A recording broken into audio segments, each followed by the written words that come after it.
कहानी बुरी शिक्षा का बुरा नतीजा।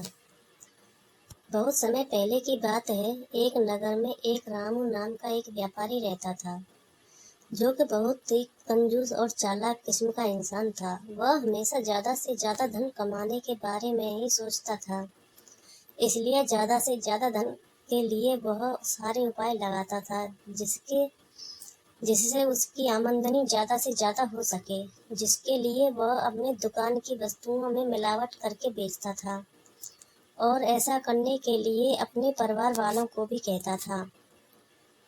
और जब भी मिलावट करके वह वस्तुओं को बेचता था तो कभी कभी उसका बेटा, जिसका नाम श्याम था, वह पूछता भी था कि पिताजी, आप सभी चीजों में मिलावट करके क्यों बेचते हैं?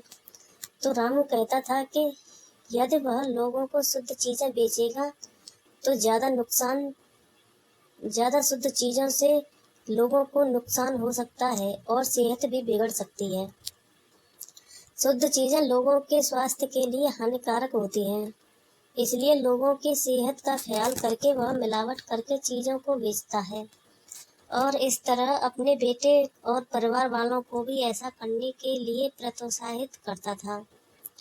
और तो मिलावट का काम अपने बेटे श्याम को भी सिखा दिया था, जिससे अक्सर उसके दुकान में लोगों की मिलावट की शिकायतें भी आती रहती थीं, जिससे श्याम सोच में पड़ जाता था कि पिताजी तो शुद्ध चीजें खाने से सेहत के लिए हानिकारक है, लेकिन इसके उल्टा लोग शिकायत ही करने आते हैं।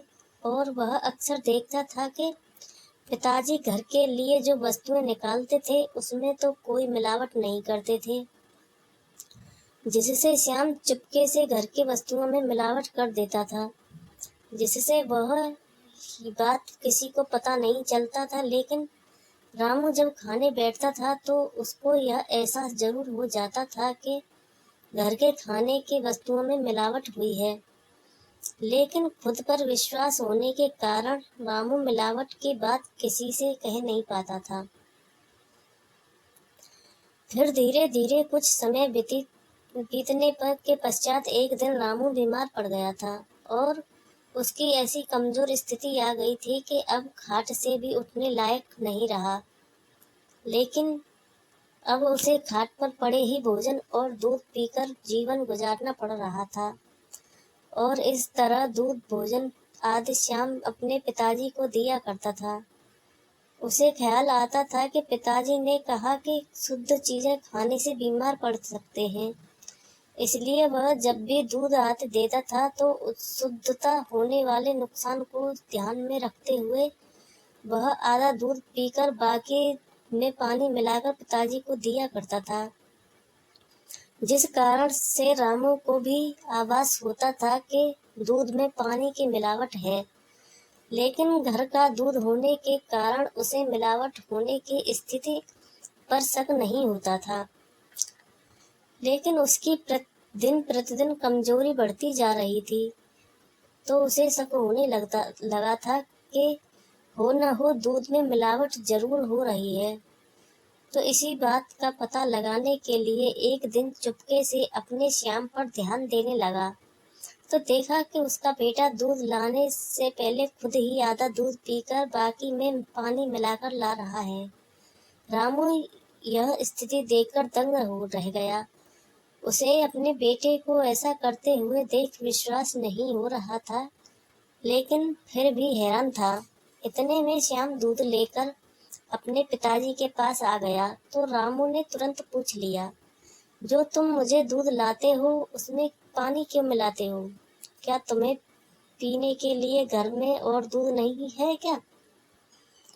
पिताजी से यह प्रश्न सुनकर श्याम बोला, पिताजी, आप ही तो कहते हैं कि शुद्ध चीजें खाने से सेहत के हानिकारक होता है, इसका बुरा असर होता है, इसलिए माँ तो दूध में पानी तो नहीं मिलाती, लेकिन मैंने आपकी सेहत के सुधार के लिए दूध में पानी मिलाकर देता था, ताकि आप सेहत पर इस शुद्ध दूध से कोई नुकसान नहीं पहुंचे, जिस कारण से आपकी बीमारी और भी न बढ़ पाए, इसलिए मैं ऐसा करता हूँ।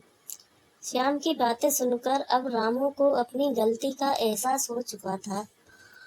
कि उसने अपने बेटे और घर वालों को गलत शिक्षा दी है, जिसके दुष्परिणाम आज उसे खुद उठाना पड़ रहा है।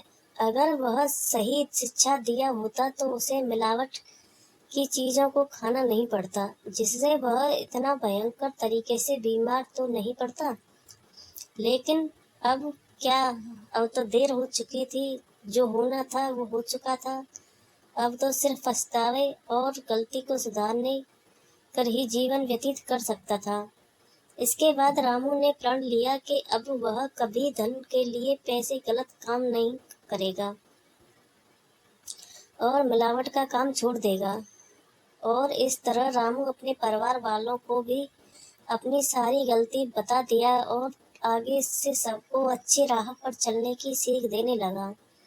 इस तरह रामू खुद को अच्छाई करने की शिक्षा दे दिया था। कहानी से शिक्षा, इस कहानी से यही पता चलता है कि रामू ने जो गलत रास्ता अपनाया था उसका बुरा असर खुद के बिगड़े सेहत और बीमार के रूप में मिल चुका था। फिर उसने अपनी गलती का पश्चाताप करते हुए कभी भी मिलावट करने की शिक्षा पा चुका था और इस तरह शिक्षा को अपने घर वालों को भी दिया। इस तरह कहानी से यही शिक्षा मिलती है कि हमें धन कमाने के लिए कभी भी गलत का सहारा नहीं लेना चाहिए और कभी भी लोगों को धोखा नहीं देना चाहिए, क्योंकि अगर हम किसी के छल कपट करते हैं तो निश्चय ही ऐसा छल कपट और धोखा खुद के साथ हो सकता है। इसलिए हमें अपने आने वाली पीढ़ी को हमेशा सही कार्य करने की शिक्षा देनी चाहिए, जिसका परिणाम भी अगर चलकर सुखद देखने को मिल सके। और बुरे काम का हमेशा बुरा ही नतीजा निकलता है।